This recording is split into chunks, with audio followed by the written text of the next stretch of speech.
Sauvage et ivre d'infini, étranger à l'autre et à soi-même, à cela il a fallu survivre et accepter toute déchéance, comme une rédemption naturelle, la flétrissure des peaux comme autant d'ennoblissement. La pourriture et ses parfums inconnus, l'effacement des visions et le froid du bleu, l'écroulement sur soi-même. Aucune fortune possible, ni rivage nouveau. Filer sans entrain sur la route des jours, supporter l'insupportable au passage des nuits. Devoir verser son écu à l'ennui qui prévaut. Porter les haillons des mots pour tout costume. Passant par le détroit de nos espérances, attablés à la bauge des hommes et reniflant leur morgue céleste. Il a fallu prendre une autre route, un rendez-vous d'insolence.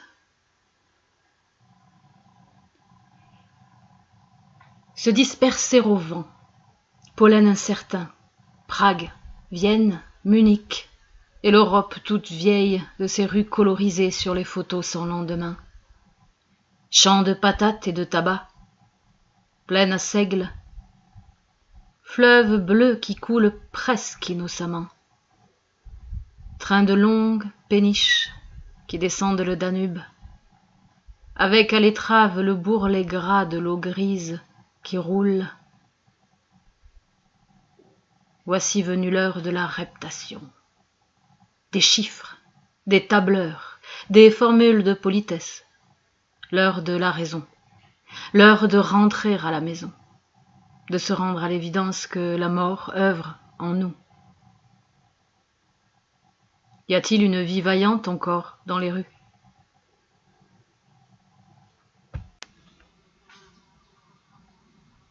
N'être dans le regard des autres qu'une insulte. Un inutile et imperceptible papillon nyctalope. Ne laisser aucune trace. Hirondelle posée sur le fil de l'azur. Souffle léger dans le miroir des flaques.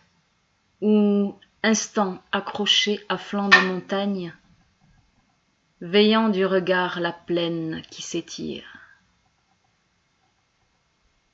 N'être qu'un grain de poussière au large de bonne espérance, et garder foi dans l'avenir. Bouchon balayé au vent, voguant à la dérive.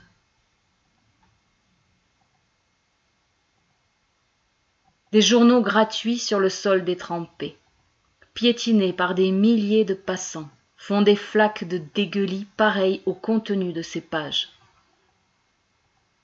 Estomac vomissant le monde en flot continu. Un rasta assis sur le sol, un carton sous les fesses, joue du didgeridoo. Sur son ardoise, il a écrit « 1 euro, s'il vous plaît, pour m'offrir ma ganja et des filles de joie. » C'était sûrement un poète. Les mots de l'amour ont d'étranges résonances. La chair qui ne cesse de s'embraser, avide, tourne en rond, désir surmené. Vous semblez des loups, et pourtant vos jappements sont ceux de chiots de lait. D'un pas nonchalant au café assis face à l'Espagne, en tirant une bouffée sur le sepsi d'un bon kiff de ketama. Là-bas, l'Eldorado, sous les bâches plastiques d'un transporteur de tomates, de fraises ou de melons. Patera ses corps sans nom à l'abandon sur le sable, autant de méduses convoitant un autre destin. Ô père, à votre époque, quand il s'agissait de finir au fond d'une tranchée à la baïonnette ou au marteau-piqueur, personne ne vous demandait autant de laisser passer. On regardait seulement la force que votre corps possédait. Et le tampon dont on vous marquait vous faisait ressembler à des quartiers de viande prélevés sur un cheptel humain.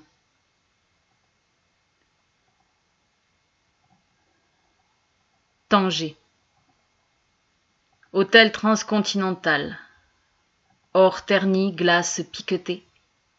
Personnel suranné au visage de vieilles pommes golden qui irradient de sagesse et de bonté.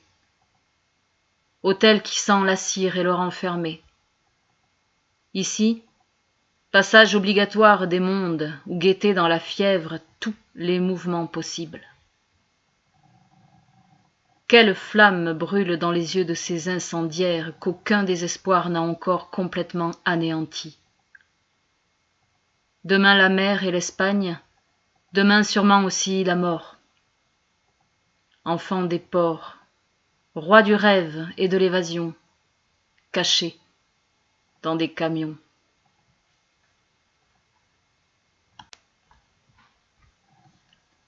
Plus tard, Mohamed El Karat vu à Montpellier, 2 jours entiers avec lui à dédicacer sur le stand de la librairie Les Barbaresques, de Youssef et Leïla, tous deux échappés des mains des tueurs à Alger. Leur maison abandonnée au vent, d'où ils partirent un après-midi avec les enfants en prenant simplement quelques objets précieux cachés dans des sacs de plage pour donner l'illusion aux guetteurs que leur proie allait revenir.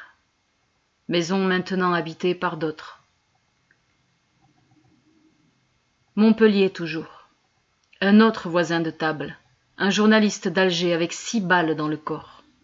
Il porte une hanche en plastique et des balafres en forme de cratère sur le corps. Il vit avec une balle impossible à extraire et boite. Son passage au détecteur métallique pose problème au douanier. Radio à l'appui, il doit expliquer son cas et exhiber ses blessures aux cerbères incrédules.